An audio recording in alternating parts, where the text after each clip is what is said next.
Baik, terima kasih Pendeta Jesli. Shalom kita semua.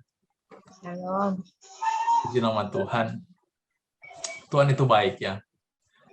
Saya juga merasa bahwa bukan kebetulan kita semua dikumpulkan di sini. Jadi waktu saya minta nomor telepon Pak Gibson di minggu yang lalu, pekan yang lalu, saya telepon beberapa hari kemudian, dan kita berdoa bersama.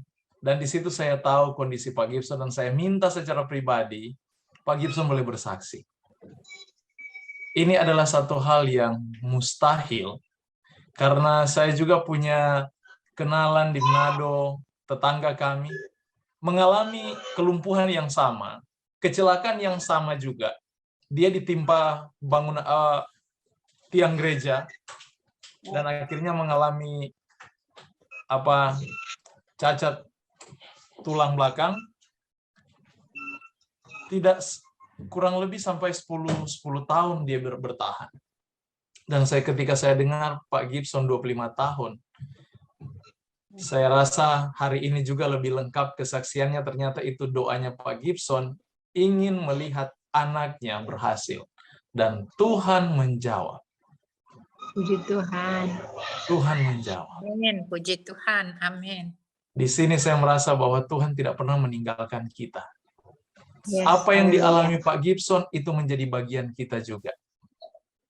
Kita juga turut merasakan cinta Tuhan. Iya. Amin. Dan biarlah Tuhan yang sudah memulaikan hal yang baik, dia juga yang menyelesaikan hal yang baik. Dia awal dari iman, dia juga akhir dari iman. Kiranya melalui kesaksian ini kita semua diberkati, dan kita akan bersama-sama datang kepada topik pembahasan kita sebagai sambungan yang minggu lalu. Kembali kita tunduk kepala dan kita berdoa. Ya Yesus, Allah dan Juru Selamat kami, Engkau Bapa kami, Engkau Tuhan kami. Ada ucapan syukur dan pujian bagi nama-Mu Tuhan. Melalui kesaksian Pak Gibson kami kembali dikuatkan. Melalui kehadiran saudara-saudara kami semua berada di sini, kami boleh bergandengan tangan memuliakan Engkau. Ya Bapa, ya Tuhan kami. Ketika kami datang menghadap hadirat-Mu untuk belajar di kaki-Mu, bukakanlah hati pikiran kami untuk mengenal Engkau. Berikan kami roh rendah hati, roh cinta dan pengorbanan. Hikmat, akal budi, kebijaksanaan boleh menjadi bagian kami, anak-anak-Mu. Dan hamba-Mu ini biarlah Engkau bungkus dengan bayang salib-Mu, menyingkirkan segala hati yang tenar dan cinta diri. Biarlah hamba-Mu disetarakan dengan debu yang tidak berarti. Namun biarlah nama Tuhan yang ditinggikan di tengah umat-Mu ini. Ya Yesus, Juru Selamat kami serahkan semua rangkaian acara ini ke dalam tangan-Mu. Pembahasan-pembahasan yang boleh kami pelajari. Biarlah nama Tuhan dimuliakan. Dalam nama Yesus, Juru Selamat kami yang hidup, kami berdoa dan mengucap syukur. Amin. Tetap semangat kita semua, Pak Gibson ya. Salam buat istri yang mungkin ada di samping atau di dapur. Biarlah dia tetap menjadi istri yang setia, yang sudah diberikan Tuhan untuk Pak Gibson, dan anak yang setia. Terima kasih Bapak. Oke, terima kasih sama-sama. Tuhan Yesus memberkati. Kita datang kepada pembahasan kita pada siang hari ini mengenai circumcise and faith, circumcise and righteousness. Ini sunat iman, sunat dan kebenaran. Di sini kita akan lebih mempelajari, kita lebih mengetahui supaya kita orang Kristen, karena sering ditanya, mengapa sih orang Kristen nggak disunat? Nah, kita harus berani menjawab. Dan kita harus tahu latar belakang mengapa apa dari kitab Roma, bagaimana Roma menjelaskan itu. Dan kita sama-sama mempelajari kitab Roma sepanjang pelajaran-pelajaran ke depan ini. Nah, saya hanya mau review kembali apa yang sudah kita bahas kemarin. Jadi karena di kitab Roma itu banyak bicara mengenai kata Taurat, hukum Taurat, di Galatia juga saudara baca, di Kolose juga ya. Roma, Korintus juga ada bahasa kata Taurat. Namun hanya mereview kembali bahwa arti Taurat itu artinya penuntun, instruksi atau instruction, mengajar atau pengajaran, teaching, atau hukum, law, atau aturan, rules. Itu artinya, itu yang maksud Taurat. Jadi Taurat itu bukan bahasa Indonesia, itu bahasa Ibrani, Torah. Dan dia menjadi Taurat karena kita dipengaruhi bahasa Arab, dan kita tahu bahwa Arab dan Ibrani adalah bahasa mereka, bahasa kakak beradik, sama dengan kita dengan Malaysia. Bahasa Indonesia dengan bahasa Malaysia, ini bahasa kakak beradik, sama apa namanya. Dan sama dengan Ibrani dan Arab juga. Mereka memiliki kesamaan. Jadi kalau kita di Indonesia bilang Taurat, Taurat itu diperkenalkan oleh orang Arab, yang sebenarnya bahasa Ibraninya Torah, yang artinya itu pengajaran, instruksi, atau tuntunan, dan hukum, dan sebagainya. Oke, dan kita sudah belajar yang kemarin mengenai berbagai jenis aturan atau berbagai jenis Taurat, yang salah satu Sefer Torah atau Torah Scroll, atau aturan yang digulung, dan biasanya aturan itu yang digulung itu adalah aturan yang dibacakan. Sering mereka bacakan per tahun, ada yang per Sabat, dan juga ada yang disebut dengan Torah Ketuvah. Torah Ketuvah itu written Torah atau Torah yang tertulis, yang itu diletakkan di tabut perjanjian yang kita kenal dengan 10 hukum. Itu dikesampingkan. Karena Torah Ketuvah itu berhubungan dengan moral. Tapi kalau Torah Scroll, ini aturan-aturan yang berhubungan dengan Ka'bah atau upacara-upacara.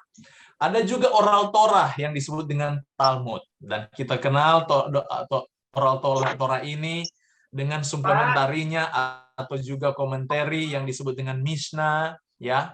Dan ini Mishnah itu bentuk-bentuk Mishnah, aturan-aturan yang Taurat-Taurat yang sudah kita bahas kemarin, ya. Ada 6 sebagian besar dari Mishnah itu. Dan juga sehubungan dengan sunat, cikal bakal mengapa ada sunat, ya. Sebenarnya sunat itu adalah perjanjian yang lebih dimeteraikan oleh karena kita sudah lihat di pasal 16 dari kitab Kejadian adalah cerita penyangkalan yang dilakukan oleh Abraham sesuai dengan janji yang Tuhan sudah ungkapkan kepada Abraham di pasal 15. Tuhan sudah ungkapkan janji, pasal 16 dia langkahi, namun pasal 17 Tuhan berikan pemeteraian atas janji itu yang disebut dengan sunat. Secara teologis yang kemarin kita sudah bahas, seperti 1/10 mewakili keseluruhan. Jadi Tuhan seperti mengatakan, tanpa kemampuan kamu untuk beranak, saya bisa berikan kamu anak.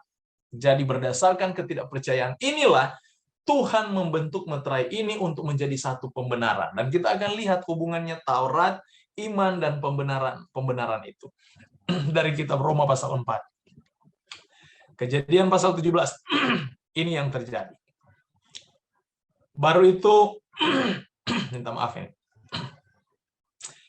Di mana kita sudah bahas yang lalu mengenai penyelamatan, adakah hubungan keselamatan Taurat dengan iman? Sebenarnya tidak ada hubungan sama sekali, dan kita tahu bahwa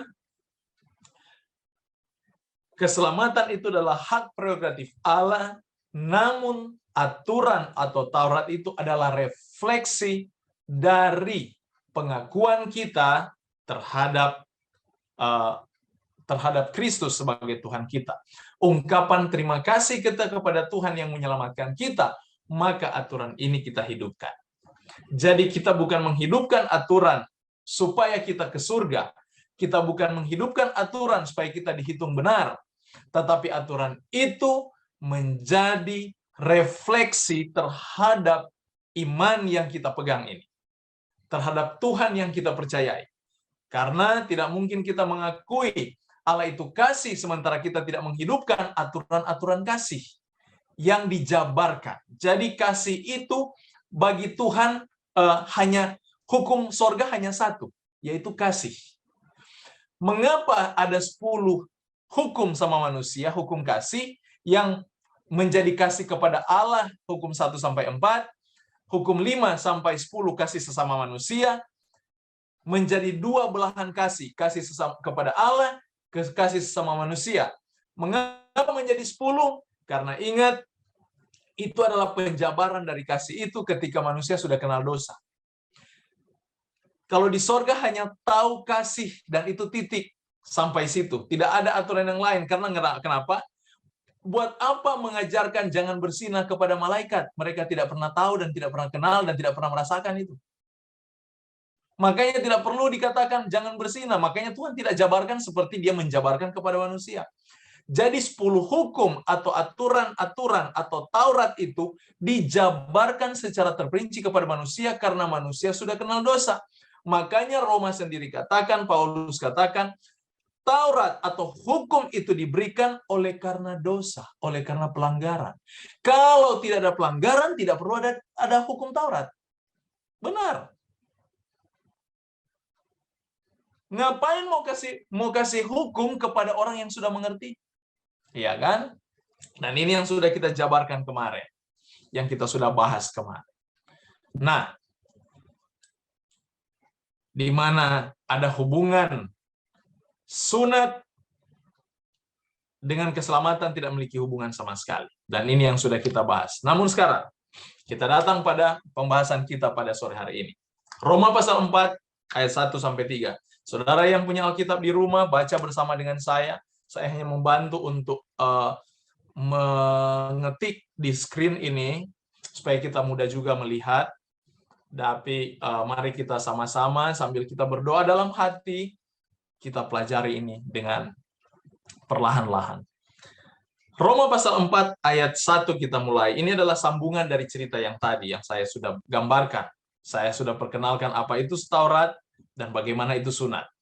Sekarang dia katakan, masuk kepada perjanjian. Dia katakan begini, jadi apakah akan kita katakan tentang Abraham, bapa leluhur jasmani kita? Ini ungkapan orang Yahudi.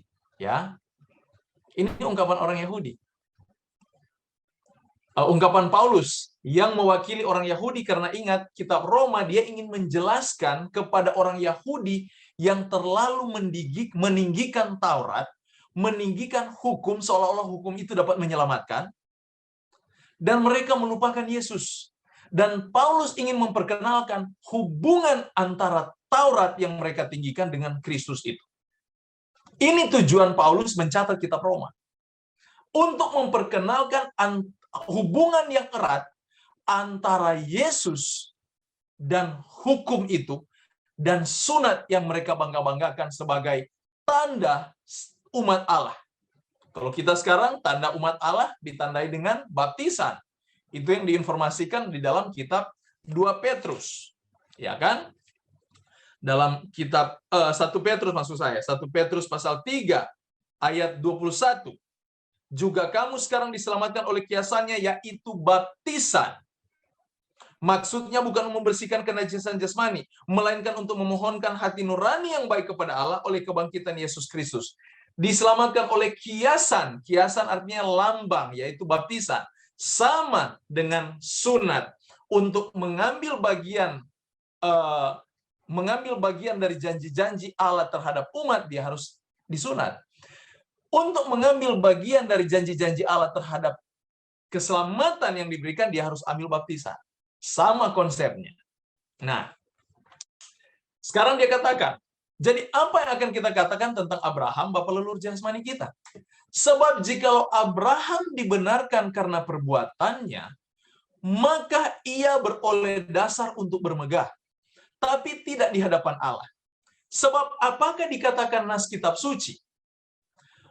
Lalu percayalah Abraham kepada Tuhan dan Tuhan memperhitungkan hal itu kepadanya sebagai kebenaran. Perhatikan, saya mungkin tidak terlalu nampak ya. Saya buat huruf miring. Percaya Tuhan memperhitungkan sebagai kebenaran. Kalau saya paraphrase bahasa ini dengan kata lain, dengan percaya yang Abraham tunjukkan, Tuhan hitungkan itu sebagai kebenaran. Jadi, pembenaran yang Tuhan buat berdasarkan hak prerogatifnya ketika dia melihat keyakinan Abraham. Jadi bukan dibenarkan dia oleh karena perbuatan. Abraham tidak pernah dibenarkan oleh perbuatan. Karena dia katakan, kalau Abraham dibenarkan karena perbuatan, maka dia beroleh dasar untuk bermegah. Sama dengan kita. Kalau kita melakukan kebenaran, tidak mencuri. Ini kan kebenaran ini artinya yang diajarkan Taurat, yang diajarkan penuntun-penuntun yang dituliskan oleh Musa dari kitab 5 kitab Musa. Jangan mencuri. Semua ajaran, jangan berzina, membunuh dan sebagainya, ya. Nah, kalau kita melakukan kebenaran, tidak mencuri, dan kita dibenarkan dengan perbuatan itu, maka kita patut bermegah. Tetapi ternyata kita tidak dibenarkan oleh karena perbuatan itu. Tapi kita itu dibenarkan oleh karena keyakinan kita kepada Tuhan. Jadi kembali saya katakan, kalau kita bukan berarti dia katakan di sini bahwa tidak boleh lakukan kebenaran. Karena kita percaya Tuhan. Tapi malah kita, dengan percaya kita, kebenaran itu kita hidupkan. Jadi kebenaran tidak dapat terpisah dari keyakinan, dari kepercayaan kita kepada Tuhan. Kita perhatikan juga lanjut dari cerita dari pasal ini. Hubungan antara perbuatan dan pembenaran ini. Kalau ada orang yang bekerja, dia lanjutkan.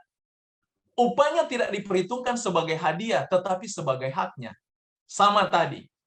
Kalau Abraham dihitung kebenarannya, maka dia punya hak untuk bermegah.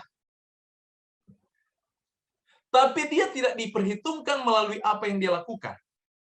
Tapi dia diperhitungkan oleh karena hak prerogatif Tuhan yang menghitungkan kepercayaannya itu. Di hal mana dia percaya? Ketika Tuhan katakan, lihat bintang di langit, Abraham. Lihat pasir di laut, demikian keturunanmu. Dan percayalah Abraham, dan Tuhan hitungkan itu sebagai kebenaran. Hanya dengan percaya itu. Mengapa dia percaya? Karena ada hubungan. Hubungan ini yang disebut dengan iman. Jadi hubungan ini menciptakan kepercayaan. Tidak mungkin saya akan percaya sesuatu tanpa ada hubungan. Saudara, tidak mungkin pasangan suami istri terbentuk rasa percaya mereka kalau mereka tidak punya hubungan. Tidak ada hubungan, tidak ada interaksi satu dengan yang lain.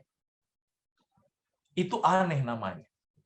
Makanya kita harus membentuk interaksi, tercipta percaya, Tuhan benarkan, dan akhirnya kita menjadi penurut.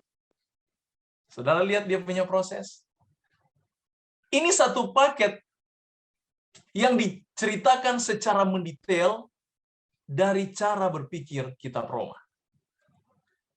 Tapi kalau ada orang yang tidak bekerja namun percaya pada dia yang membenarkan orang durhaka, imannya diperhitungkan. Perhatikan. Kalau dia bilang orang bekerja, kalau ada orang yang bekerja, upahnya tidak diperhitungkan sebagai hadiah, tapi sebagai hak. Makanya kalau kita kita bekerja dengan hukum, ya contoh. Saya tidak mencuri. Saya tidak berzina. Biasakan kalau orang, ini alami kita. Saudara James, saya ingin menjadi, atau contoh saya pribadi, bagaimana saya mau menjadi benar ya? Bagaimana supaya saya masuk surga ya? Oke, kamu masuk surga, coba baca Alkitab. Apa yang ditulis Alkitab? Oh, jangan mencuri. Oh iya, oke. Saya tidak mencuri karena saya masuk surga. Jadi dengan perbuatan ini kita akan bermegah diri. Makanya banyak orang Kristen terjebak di dalam cara berpikir seperti ini. Tidak beda dengan orang muda yang kaya, yang ketika datang kepada Yesus dengan segala pekerjaan perbuatannya, dan dia katakan, Yesus, saya sudah lakukan semuanya. Apalagi yang harus apalagi yang harus saya lakukan supaya saya mendapatkan hidup yang kekal? Dan Tuhan katakan, jual semua milikmu dan ikut aku. Saudara tahu mengapa Tuhan sodor ke situ? Karena orang ini cinta diri. Kekayaan yang dia peroleh berdasarkan kebenaran. Ingat, orang Timur, mereka kaya, dihitung dari, kalau kita kelihatan orang kaya kalau ada uang di bank, ya kan? Banyak uang di bank, banyak hartanya, kepunyaan tanah. Tetapi di zaman itu, mereka itu kelihatan kaya kalau banyak ternaknya. Dan saudara, saya mau kasih tahu di sini. Mengapa orang muda ini kaya? Karena tidak buat dosa. Kalau dia buat dosa, setiap hari dia mau sembelih binatang itu. Tapi mengapa binatang ini terpelihara baik? Karena dia tidak lakukan dosa. Taurat itu dia pelihara dengan seksama. Makanya Yesus tidak membantah dengan apa yang dia katakan kepada Yesus. Yesus, apalagi yang harus saya lakukan? Dan Yesus katakan, jangan membunuh, jangan berzina, jangan mencuri, jangan bersaksi dusta. Oh, semua itu saya sudah lakukan. Apalagi yang belum? Saya lakukan itu dari kecil. Makanya dia masih muda sudah kaya. Karena kenapa? Dia taat dengan hukum. Ketika Tuhan melihat perbuatannya ini, ingin dia perhitungkan sebagai satu jalan keselamatan, di situ ada celah yang dia tidak bisa lihat. Perbuatan kebenarannya telah menuntun dia kepada pembenaran diri. Dia merasa perbuatan itu melayakkan dia ke surga. Dan hati-hati kita orang Kristen memiliki pemikiran yang sama. Seolah-olah perbuatan itu akan memastikan kita ke surga. Makanya ketika Yesus katakan, jual semua milikmu dan ikut aku. Di sini dia lemah. Mengapa? Karena dia orang cinta diri. Orang cinta diri susah untuk lakukan itu. Yesus punya sodoran bukan masalah dia kaya. Kalau masalah dia kaya tidak masuk surga, Salomo tidak boleh masuk surga. Karena dia juga kaya. Kalau berdasarkan kekayaan dia tidak bisa ke surga, Abraham pun tidak bisa ke surga. Karena Abraham orang terkaya. Kalau berdasarkan kekayaan dia tidak bisa masuk surga, Ayub pun tidak boleh masuk surga. Karena dia salah satu orang kaya. Paulus tidak boleh masuk surga. Karena mereka Sanhedrin. Sanhedrin orang-orang kaya. Tetapi Yesus merujuk bukan masalah kekayaannya, tetapi merujuk kepada celah hatinya yang cinta diri ini. Di mana pekerjaan pembenaran itu membuat dia merasa bahwa dia punya guarantee, punya kepastian bahwa dia bisa ke surga. Makanya Roma tulis demikian. Kalau ada orang yang bekerja upahnya tidak diperhitungkan sebagai hadiah, tapi itu sebagai hak. Tetapi ingat, kita ini pekerjaan kita tidak pernah diperhitungkan. Makanya dia lanjut, dia katakan, kalau ada orang yang tidak bekerja, namun percaya pada dia yang membenarkan orang durhaka, dia meletakkan hak prerogatif Tuhan untuk membenarkan orang itu. Bukan oleh karena usaha pekerjaan. Dan imannya itu menjadi kebenaran. Kita, kita mengerti dulu sampai sini. Ingat waktu Yesus ada buat satu perumpamaan. Dia katakan begini, ini perumpamaan seorang pengerja. Dia katakan, ada yang datang jam 6, ada yang jam 10, jam 9, jam 12, jam 3, sampai jam 5. Tapi upah mereka sama. Betul tidak? Iya. Dan di akhir cerita itu, orang-orang yang sudah kerja lebih dahulu, mereka komplain. Yesus, Tuhan, dia katakan, kami sudah datang dari pagi, mengapa upah kami sama? Dan apa jawab Tuhan itu? Kita sudah sepakat. Jadi dengan kata lain, hak pemberian upah adalah hak Tuhan. Jadi tidak ada orang dapat dibenarkan oleh karena perbuatannya. Tapi perbuatannya itu adalah bagian dari kesetiaannya kepada Tuannya. Bukan satu jaminan atau garansi buat dia, di mana dia harus mendapatkan upah yang lebih, atau dia harus dilayakkan ke surga. Tidak ada. Kalau begitu, apakah sia-sia kita melakukan kebenaran? Itu kan jadi pertanyaan juga. Nah, Roma 4 ayat 4 sampai 5 juga dia lebih jelas, dia katakan. Seperti juga Daud menyebut berbahagia orang yang membenarkan Allah bukan berdasarkan perbuatannya. Dalam Mazmur 32 ayat 1 sampai 2, ayat ini dikutip. Dia katakan, berbahagialah orang yang diampuni pelanggaran-pelanggarannya dan yang ditutupi dosa-dosanya. Berbahagialah manusia yang kesalahannya tidak diperhitungkan Tuhan kepadanya. Artinya, orang yang paling berbahagia ketika hak prerogatif Allah yang mengampuni itu diberikan kepadanya. Wah, ini hebat. Makanya di sini ketika saya belajar ini, saudara, saya berharap ketika kita selesai belajar kitab Roma, cara berpikir orang Kristen, saudara, terbentuk dengan sempurna. Kita tidak akan lagi melihat orang lain atau melihat diri kita lebih sempurna dari orang lain. Kita tidak akan lagi melihat bahwa kita lebih baik dari orang lain. Tapi dengan kitab Roma ini kita akan belajar melihat bahwa orang berdosa dan saya sama. Hanya bedanya karunia itu.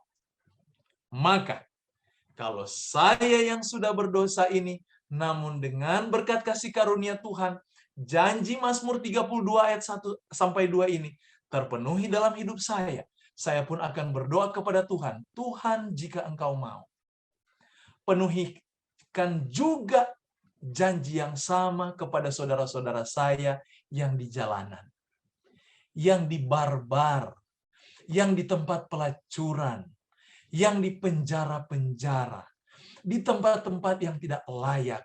Biarlah mereka mendapatkan anugerah yang sama. Itu orang Kristen.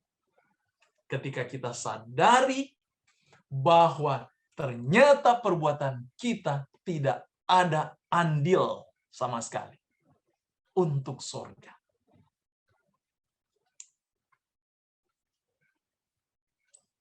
Apakah kebenaran Abraham diperhitungkan berdasarkan sunat? Sekarang datang kepada konsep sunat ini. Coba perhatikan apa yang dikatakan di ayat 10-12 dari pasal 4 ini. Dalam keadaan manakah hal itu diperhitungkan? Sebelum atau sesudah ia disunat? Bukan sesudah disunat, tapi sebelum. Jadi, kata kebenaran itu diperhitungkan bukan sesudah dia disunat, malah sebelum dia disunat. Makanya dia katakan, tanda sunat itu diterimanya sebagai meterai kebenaran berdasarkan iman yang ditunjukkannya. Ingat, Yakobus katakan iman itu harus ada perbuatan. Makanya iman ditunjukkan. Saya mau tanya, waktu orang pencuri yang di atas kayu salib, pencuri di atas kayu salib, berdasarkan perbuatan apa dia dibenarkan? Berdasarkan perbuatan pengakuannya, dia dibenarkan. Ketika dia katakan, Yesus, ingatlah aku ketika Engkau berada di Firdaus. Karena mengapa? Dia sudah terpaku di salib. Seandainya dia punya kesempatan untuk turun, dia bukan hanya melakukan kebenaran dari perkataan, tapi dia akan lakukan kebenaran melalui perbuatan. Jadi jangan kita mau samakan kebenaran kita dengan orang yang di atas salib.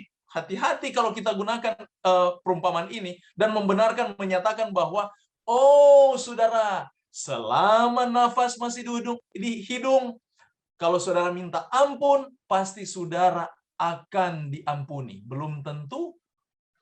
Belum tentu. Karena ada dalam catatan, dalam kitab Timotius, bukan dengan saya kitab Timotius. Ini sehubungan dengan janda-janda. Ini masalah janda. Bukan masalah yang lain. Apalagi masalah yang lain yang lebih berat. Toh, di dalam inspirasi kitab Timotius, Paulus mencatat kepada Timotius dalam kitab 1 Timotius pasal 5 ayat 6. 1 Timotius pasal 5 ayat 6 dia katakan, tetapi seorang janda yang hidup mewah dan berlebih-lebihan, ia sudah mati selagi hidup. Bayangkan hanya masalah seperti ini saja. Seorang janda yang membebani gereja. Ini aturan kan untuk janda-janda yang di atas 60 tahun itu yang perlu dibantu. Dan janda-janda yang bukan hanya 60 tahun ke atas, tapi janda-janda yang betul-betul janda. Tidak punya anak, tidak punya suami, tidak punya saudara terdekat. Itu betul-betul janda. Itu yang harus diperhatikan gereja, kata kita Timotius, yang umurnya 60 tahun ke atas. Tapi kalau janda-janda yang masih memiliki harta, bisa menghidupkan diri sendiri, namun dia membebani gereja supaya membantu dia, dia katakan tadi, mereka itu sudah mati selagi hidup. Artinya, Roh Kudus sudah undur dari mereka, dan mereka itu sudah dinyatakan binasa. Ini yang disebut dengan dosa yang tidak dapat diampuni. Sama dengan Firaun, sama dengan Saul, sama dengan Yudas. Mereka masih hidup, tetapi pengampunan sudah tidak ada dengan mereka. Jadi tidak ada konsep bahwa selama nafas di hidung pasti dapat diampuni. Tidak ada konsep itu. Dan dia mau cocokkan dengan manusia yang salib, berbeda kasus. Manusia yang disalib itu, dia punya pengharapan tinggal sekali untuk selamanya. Dan itu terakhir kali dia lakukan. Kalau dia punya kesempatan kedua untuk hidup lagi, dia akan lebih setia. Dan kita berbeda dengan orang yang disalib. Kalau kita saat ini, kita masih memiliki kesempatan untuk hidup, kesempatan untuk berbuat baik, kesempatan untuk belajar, kesempatan untuk melakukan perbuatan. Makanya dia katakan berdasarkan iman yang ditunjukkan. Jadi iman yang ditunjukkan bukan berdasarkan dengan perkataan, tetapi dengan perbuatan. Kalau orang disalib hanya berhenti sampai di perkataan. Tapi perbuatannya sudah tidak ada perbuatan yang dapat dilakukan. Mengapa? Sudah terpaku di salib. Dan itu selesai. Dan dia lanjut. Berdasarkan iman yang ditunjukkannya sebelum ia bersunat. Abraham, perjalanannya keluar dari Mesopotamia menuju tanah Kanaan. Itu pernyataan imannya yang Tuhan perhitungkan. Karena dia percaya, dia berani meninggalkan rumah, meninggalkan keluarganya, meninggalkan hartanya yang ada di Mesopotamia, dan dia menuju ke tempat dia sendiri tidak tahu kemana dia pergi. Dia hanya bergantung kepada janji. Demikianlah ia dapat menjadi bapa semua orang percaya yang tak bersunat, supaya kebenaran diperhitungkan kepada mereka. Jadi, mengapa kita disebut keturunan Abraham? Karena kepercayaan, karena keyakinan kita yang sama dengan keyakinan Abraham, kita diperhitungkan. Jadi bukan berdasarkan kita melakukan sunat dan kita itu diperhitungkan sama. Tidak. Tapi berdasarkan perbuatan, berdasarkan pengertian kita, kepercayaan kita yang sama dengan yang dilakukan oleh Abraham. Dan juga menjadi bapa orang-orang bersunat, yaitu mereka bukan hanya bersunat, tapi juga mengikuti jejak iman Abraham, bapa leluhur kita pada masa sebelum dia disunat. Jadi, alasan mengapa orang Kristen tidak perlu disunat, ini 3 alasan yang ada dalam Roma 2 ayat 25-29. Di mana dasar sunat adalah hati yang rohani. Jadi, dalam Roma pasal 2 25-29 dia katakan, orang yang tidak bersunat dibenarkan oleh karena kerohanian mereka, tindakan mereka, iman mereka, perbuatan mereka. Taurat itu sudah ada dalam hati mereka. Ini ungkapan di dalam Roma pasal 2. Dan coba perhatikan, tolong buka dengan saya Efesus pasal 1 ayat 3-5. Tolong bacakan. Ada yang bisa bacakan. Efesus 1 ayat 3-5. Ini sehubungan dengan anugerah kerohanian. Efesus 1 berapa? Ayat 3-5. Ayat 3-5. kekayaan orang-orang yang terpilih. Terpujilah Allah dan Bapa Tuhan kita Yesus Kristus yang dalam Kristus telah mengaruniakan kepada kita segala berkat rohani di dalam sorga. Sebab di dalam Dia Allah telah memilih kita sebelum dunia dijadikan, supaya kita kudus dan tak bercacat di hadapannya. Dalam kasih Ia telah menentukan kita dari semula oleh Yesus Kristus untuk menjadi anak-anaknya sesuai dengan kerelaan kehendak-Nya. Terima kasih. Amin, Ibu Jonita. Lihat dia katakan di sana, terpuji Allah dan Bapa Tuhan kita Yesus Kristus yang dalam Kristus telah mengaruniakan kepada kita segala berkat rohani di dalam sorga. Tidak ada alasan orang Kristen tidak bisa jadi rohani. Karena berkat rohani sorga dikaruniakan, dilimpahkan kepada mereka yang mengakui Yesus sebagai Tuhan. Jadi kalau alasan kita tidak bisa jadi rohani, kita beralasan kita tidak boleh jadi saleh, saudara sementara melanggar apa yang Tuhan sudah ungkapkan. Secara tidak langsung kita katakan Tuhan pembohong. Karena Tuhan sendiri yang katakan anugerah terbesar surga membuat orang itu jadi rohani sudah dilimpahkan kepada kita. Sudah dikaruniakan kepada kita. Makanya mengapa kita tidak perlu disunat? Karena kelimpahan kerohanian Tuhan berikan kepada umatnya. Makanya bandingkan ayat ini dengan Yohanes 1 ayat 12. Yohanes 1 ayat 12 dia katakan, barang siapa menerima Yesus sebagai Tuhan, mereka akan dikaruniakan kuasa sebagai anak-anak Allah. Karuniakan kuasa rohani. Saudara akan menjadi orang yang rohaniawan. Makanya ketika Yesus katakan di dalam kitab Matius pasal 5 ayat 20 di sana, dia katakan, jika hidupmu tidak melebihi ahli Taurat dan orang Farisi, kamu tidak layak bagi sorga. Tuhan bukan hanya bilang itu dengan ceplosan mulut, tidak. Karena itu adalah jaminannya, bukan jaminan kita. Dia sendiri yang menjamin, kalau saya mati, saya akan limpahkan kuasa rohani sorga. Sehingga saudara yang mengakui Yesus sebagai Tuhan, akan hidup melebihi orang Farisi, melebihi para ahli Taurat, melebihi orang-orang yang disebut rohaniawan. Jadi kalau masih ada orang Kristen katakan, pendeta, saya belum jadi rohani, saya masih ada satu yang salah di sana. Karena orang Kristen, dia pasti rohani. Kalau dia orang Kristen mengaku Kristen namun tidak rohani, tidak lain tidak bukan apa yang Yesus katakan, dia adalah lalang yang bertumbuh di antara gandum. Dia bukan orang Kristen sejati, tetapi dia hanya menyamar sebagai orang Kristen, mengambil keuntungan di balik kekristenan, tetapi dia sendiri tidak pernah hidup sebagai orang Kristen. Tuhan tidak pernah mengenal dia. Karena janji Allah namanya dia orang Kristen, dia itu mengakui Kristus sebagai Tuhannya, dia akan dilimpahkan dengan berkat-berkat itu. Secara otomatis. Makanya Roma dengan berani dia katakan bahwa sunat tidak perlu, karena sunat didasarkan dengan hidup kerohanian.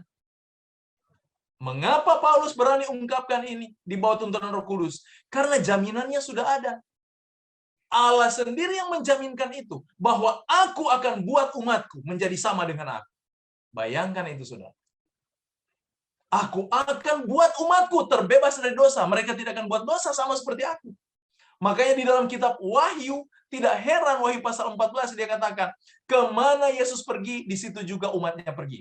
Artinya, apa yang Yesus lakukan, mereka akan lakukan. Kalau Yesus hidup kudus, mereka akan hidup kudus. Karena mengapa? Itu anugerah. Saudara lihat, betapa kaya anugerah bagi orang Kristen. Makanya sebenarnya cara konsep berpikir kita orang Kristen, ketika saya tahu semua ini, saya mau katakan pribadi saya pernah jadi ateis. Dan ketika saya pahami semua ini, saya melihat terang yang mulia dari hadirat Allah. Menerangi pikiran dan memiliki saya kepastian untuk kekekalan ke depan. Dan tugas kita orang Kristen adalah menghargai anugerah ini. Yang kedua, Roma 4 ayat 11, dasar sunat itu berdasarkan kebenaran. Kebenaran dari mana? Kebenaran dari aturan-aturan yang Tuhan ajukan, yang Dia berikan kepada kita.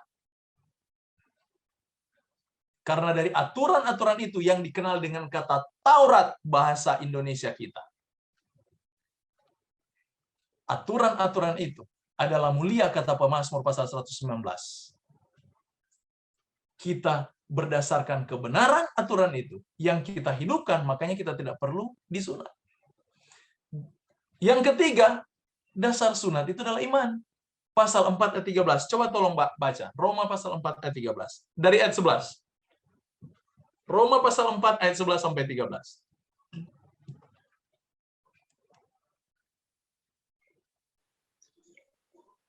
Roma 4 pasal 11. Pasal 4 ayat 11 sampai 13. Saya bacakan ya. Ya, silakan Pak John. Dan tanda sunat itu diterimanya sebagai meterai kebenaran berdasarkan iman yang ditunjukkannya sebelum ia bersunat. Demikian dapat menjadi bapa semua orang percaya yang tak bersunat, supaya kebenaran diperhitungkan kepada mereka. Amin. Ayat 12 sampai 13. Dan juga menjadi bapa orang-orang bersunat, yaitu mereka yang bukan hanya bersunat, tapi juga mengikuti jejak Imam Ibrahim, bapak leluhur kita pada masa ia belum disunat. Ayat 13, sebab bukan karena hukum Taurat telah diberikan janji kepada Abraham dan keturunannya bahwa ia akan memiliki dunia, tapi karena kebenaran berdasarkan iman. Iman. Terima kasih Pak John. Tuhan memberkati. Jadi lihat di sana, dasar sunat itu pertama mengenai kebenaran dan juga berdasarkan iman. Ini tidak dapat dipungkiri. Jadi kalau kita sudah hidupkan kebenaran berdasarkan iman kita kepada Tuhan, jadi kebenaran dan iman tidak dapat dipisahkan. Tidak ada orang katakan, oke pendeta, saya beriman kepada Yesus tapi saya tidak mau kebenaran. Tidak ada. Oh, saya beriman kepada Yesus tetapi saya tidak mau hukum atau saya tidak mau Taurat. Saya tidak mau. Tidak ada seperti itu. Di mana ada iman, di situ ada penurutan yang didasarkan dari Taurat. Jadi kita juga orang Kristen jangan terlalu pesimis dengan kata Taurat. Kita harus belajar bahwa arti Taurat itu aturan. Jadi dasar sunat, kalau orang tidak disunat, namun dia melakukan kebenaran berdasarkan iman, dia diperhitungkan benar. Kalau orang yang sudah disunat tidak melakukan kebenaran, tidak ada dasar dia diperhitungkan. Dia hanya diperhitungkan sebagai keturunan daging dari Abraham, tapi bukan keturunan rohani dari Abraham. Sementara Alkitab ini merujuk kepada kerohaniannya. Oke. Hubungan antara Taurat atau aturan dan sunat. Perhatikan.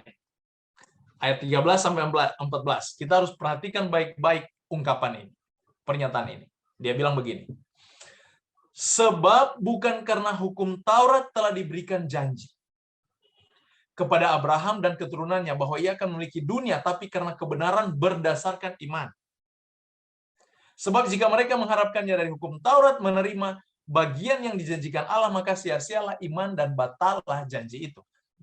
Saya mau kasih mengerti pernyataan ini. Perhatikan, dia katakan, bukan karena hukum Taurat itu janji diberikan. Jadi, sebelum ada hukum Taurat, janji sudah ada. Bisa tangkap ya di sini ya.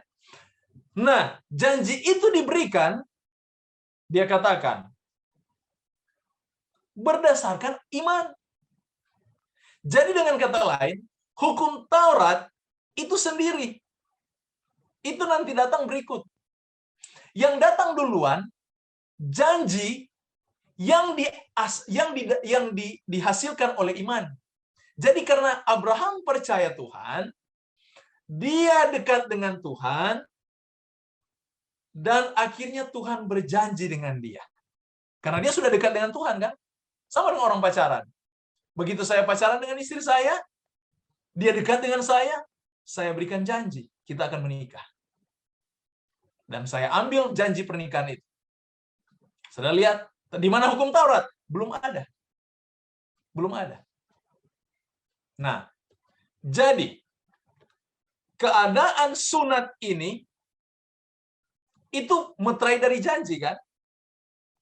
Itu kan dijelaskan tadi.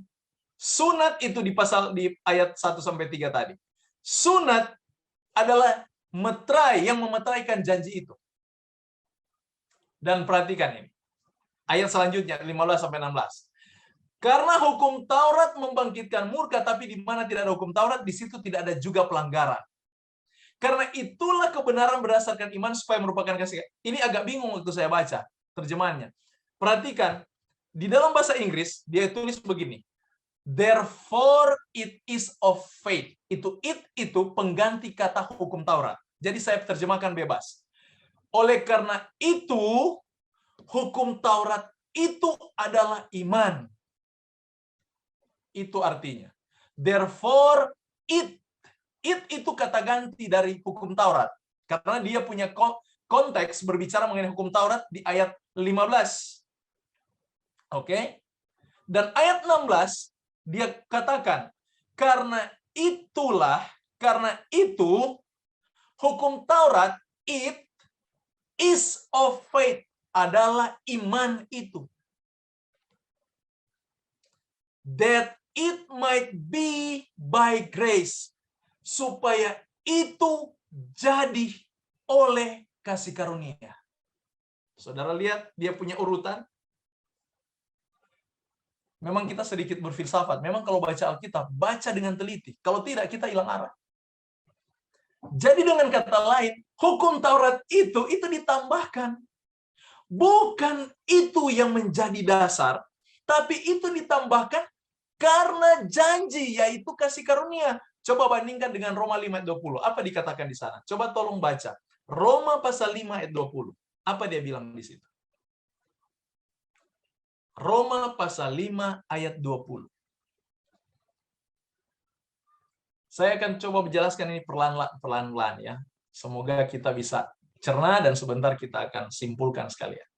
Roma pasal 5 ayat 20. Apa dia katakan?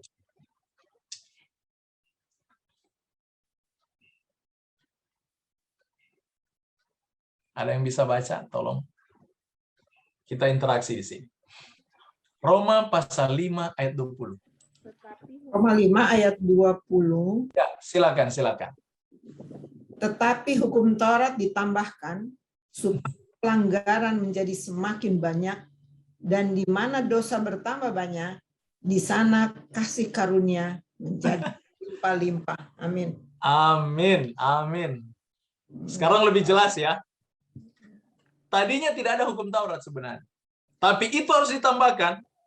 Karena dengan hukum Taurat kita bisa mengenal dosa. Di mana saya tahu jangan membunuh kalau hukum Taurat tidak menyatakan itu dosa? Iya kan? Jadi waktu kita lihat hukum Taurat, hey, dia bilang jangan membunuh. Hey, dia bilang jangan mencuri. Saya pencuri ini.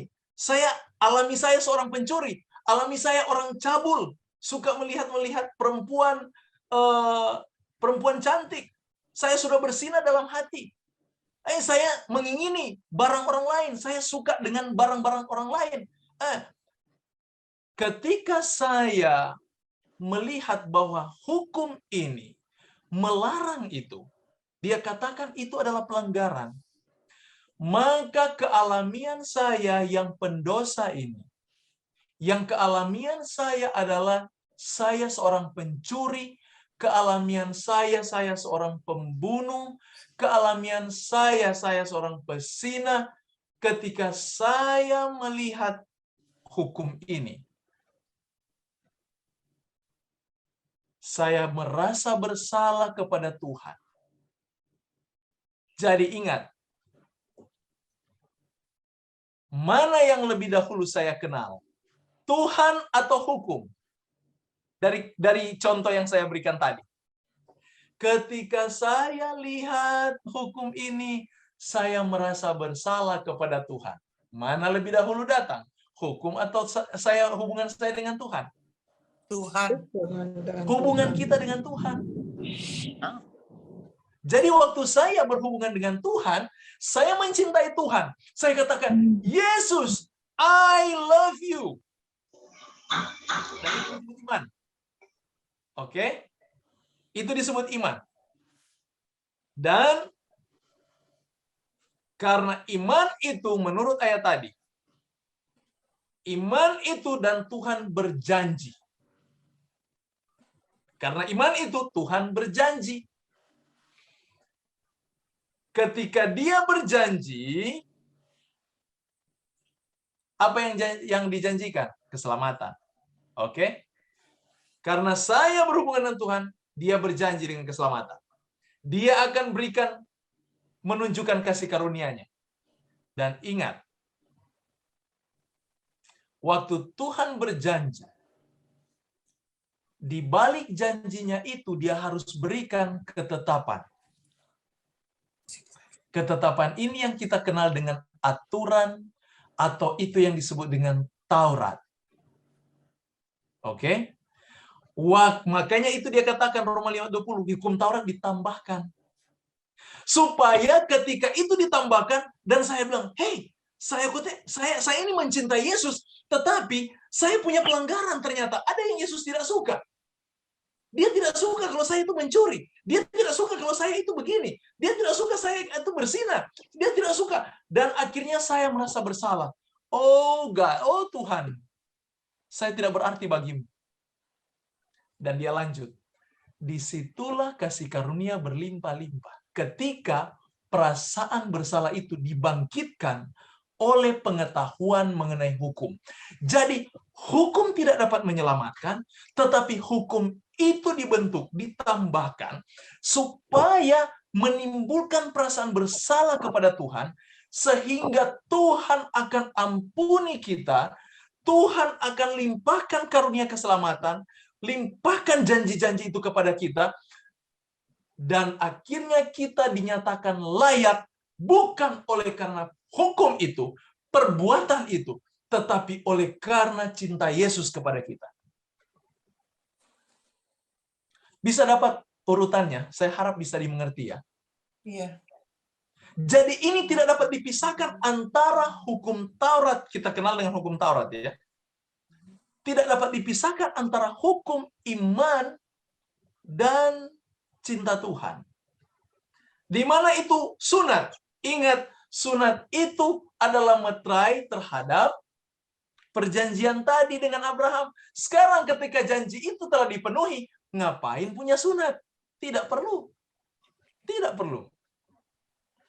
Jadi fokus kita sekarang bukan lagi kepada sunat, tetapi fokus kita adalah kepada Yesus. Ketika kita berfokus kepada Yesus, aku mencintai Yesus, semakin aku mencintai Dia, semakin hukum itu ditambahkan. Ketika hukum itu ditambahkan, pengetahuan itu ditambahkan, makanya ingat Yesus katakan, aku akan memberikan kepadamu seorang penolong yang lain, di dalam kitab Yohanes pasal 16. Dan dia akan menuntun kamu ke seluruh kebenaran. Artinya, coba buka dalam Yohanes 16, supaya saudara jangan pikir saya ini hanya ngomong-ngomong saja. Dalam Yohanes pasal 16, ini ungkapan Yesus. Yohanes pasal 16, ayat 12 dan 13. Tolong bacakan. Yohanes pasal 16, ayat 12 dan 13. Yohanes 16 ayat 12-13. Masih banyak hal yang harus kukatakan kepadamu, tetapi sekarang kamu belum dapat menanggungnya.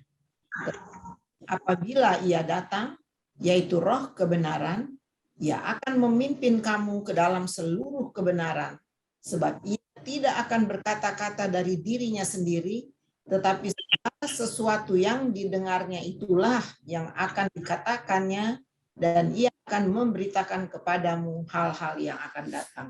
Amin. Terima kasih, puji Tuhan. Lihat itu, aku akan memberikan kepadamu apa? Seorang penolong yang lain yang akan menuntun kamu ke seluruh Kebenaran. Saya mau tanya, berapa banyak itu seluruh? Apa hanya 10? Berdasarkan 10? Unlimited. Semua. Unlimited, tidak terbatasi. Jadi sebenarnya, saya mau katakan, hukum kasih itu panjang. Banyak dia. Hanya jabarannya yang dia jabarkan kepada kita kelihatan sedikit. Tapi kalau kita belajar Alkitab lebih dalam, kita akan lihat banyak sekali tuntutan Tuhan sebenarnya. Tapi sebenarnya itu bukan tuntutan. Itu Tuhan berikan supaya kita merasa bersalah. Kemudian Dan nanti ketika datang perasaan bersalah, saya berjanji, Yesus, saya tidak mau lakukan ini lagi. Because I love you. Saya suka kamu, saya cinta kamu. Saya tidak mau lakukan ini lagi, Tuhan. Oke. Ketika kita punya komitmen itu yang didasarkan perasaan bersalah, oleh karena kenapa? Saya beriman kepadanya. Jadi dengan kata lain, sebenarnya iman itu, kalau saya kategorikan di sini, iman itu ibarat tangan yang menggenggam tahta anugerah Tuhan. Itu iman. Ibarat tangan yang menggenggam tahta anugerah Tuhan. Buat apa menggenggam tahta anugerah Tuhan? Karena meminta belas kasihan ilahi. Kasihanilah kami ini Tuhan. Kami berdosa. Makanya perhatikan doa Daniel. Doa Daniel bukan dia katakan, Tuhan ampuni dosa saya. Tapi ampuni dosa kami. Seolah-olah Daniel melakukan kesalahan. Padahal Daniel tidak ada salah. Tapi dia menyatakan, Tuhan ampuni dosa kami. Dia merasa bahwa dosa bangsanya adalah dosanya juga. Saudara lihat orang yang tenggelam di dalam kasih Tuhan? Iya. Orang yang tenggelam dalam cinta Tuhan, mereka akan lebih mencintai saudara-saudara mereka yang berdosa. Bukan membenci. Iya. Karena itu digugah oleh iman ini. Oleh kasih Allah. Makanya terbentuk kasih ini, ketika Tuhan berikan itu hukum Taurat, banyak orang memperhatikan hukum Tauratnya. Oh, bagaimana ya supaya masuk surga? Oh iya, saya lakukan hukum Taurat. Jangan perhatikan itu. Itu menjadi pengetahuanmu untuk menyatakan bahwa engkau mencintai Tuhanmu. Sehingga kita refleksikan pengetahuan hukum Taurat itu untuk bukan diri sendiri, bukan untuk diri sendiri, tapi untuk Tuhan yang saya cintai. Jadi seperti saya Advent, saya kuduskan hari Sabat berdasarkan hukum yang tertanam di dalam kitab dalam hukum keempat. Saya melakukan itu Sabat bukan supaya saya masuk surga. Tidak ada sama sekali orang menguduskan Sabat masuk surga. Tidak ada catatan Alkitab seperti itu. Saya lakukan itu karena saya ingin mencintai dia dan saya mau menghindari apa yang dia katakan tidak boleh. Di situ konsepnya. Amin. Jadi, iman dan janji ini sebenarnya bungkusannya itu sunat. Namun sekarang saya katakan tadi, tinggalkan sekarang sunat. Karena janji itu sudah selesai. Di mana janji itu diselesaikan? Di salib, saudara. Oleh salib itu karunia itu dilimpahkan. Makanya tugas kita orang Kristen adalah menghargai anugerah itu dan selalu mengingat salib itu, selalu mencintai dia. Berpaut kepada salib itu. Berpaut kepadanya. Orang Kristen sejati, dia tidak akan pernah meninggalkan salib dan dia tidak akan pernah melukai hati juru selamatnya dengan melanggar hukum Taurat. Banyak teologi yang saya dapati bahwa cukup percaya Yesus, hukum Taurat tidak perlu. Saudara, kalau kita bandingkan dengan ungkapan kitab Roma, Ajaran itu menyesatkan. Makanya tidak heran teologi-teologi itu mereka menciptakan satu kitab untuk menyatakan bahwa perjanjian lama itu kan hukum Taurat, sudah dipalangkan, sudah disalibkan. Makanya mari kita ciptakan kitab yang baru yang hanya hanya perjanjian baru. Tanpa disadari, saudara, kalau kita bandingkan dengan kitab Roma, pengertian itu pengertian yang menyesatkan. Iya. Berapa kali kita akan salibkan Yesus karena Yesus mati oleh karena pelanggaran manusia. Pelanggaran terhadap apa? Pelanggaran terhadap hukum. Dia mati oleh karena dosa. Betul tidak? Dia dijadikan dosa. Apa arti dosa di dalam kitab 1 Yohanes pasal 4? Pasal 3. Arti dosa adalah pelanggaran terhadap hukum. Nah, kalau kita katakan tidak perlu hukum Taurat, yang penting cipta Yesus, itu penyesatan yang paling hebat. Di mana dia dalam hidupnya akan menyalibkan Yesus berulang-ulang. Dan yang kedua, dengan doktrin one safe, always safe. Sekali selamat, tetap selamat. Dan ini yang paling berbahaya. Seolah-olah dengan penyaliban Yesus, Anda pun walaupun lakukan dosa, engkau akan diselamatkan. Di mana ayat itu katakan? Makanya kita perlu belajar kitab Roma supaya kita bisa melihat keselarasan antara hukum dan Kristus dan iman. Di mana ketiga hal ini tidak dapat dipisahkan. Mereka adalah pasangan yang serasi, yang menjadi modal ilahi untuk penyelamatan saudara dan saya.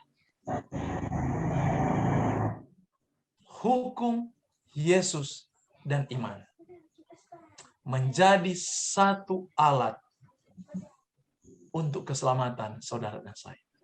Biarlah pelajaran ini boleh membawa hati kita untuk lebih mencintai Yesus kita. Mencintai Juru Selamat itu. Dan kita akan hidup sebagai orang Kristen yang menurut, yang mau menghargai hidup itu, menghargai anugerah keselamatan itu. Bukan untuk saya hidup, tapi untuk Dia selamanya. Saya berdoa dalam nama Yesus. Amin. Amin.